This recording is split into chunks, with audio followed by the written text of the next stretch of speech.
I'm Jenny Watson and I have entered a large painting of a racehorse running very fast in a big white frame for the Basil Prize. It's a treated photo of black caviar. The image is incredibly powerful, and I think one probably has to have been a rider to really understand that power. But it's also, in conceptual terms, a painting of a great big colour photograph. The work was gridded up from a colour photocopy.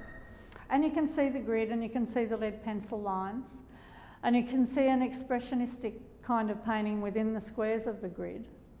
So although it is super realistic, and when you walk into a room it's crisp like a huge photograph, as you get closer you see there's a lot of quite expressionistic painting in it. And that's what I've been doing probably my whole life. This was a fascinating adventure for me because in the brief of what I consider as important working as an artist, there's this idea of what is a painting.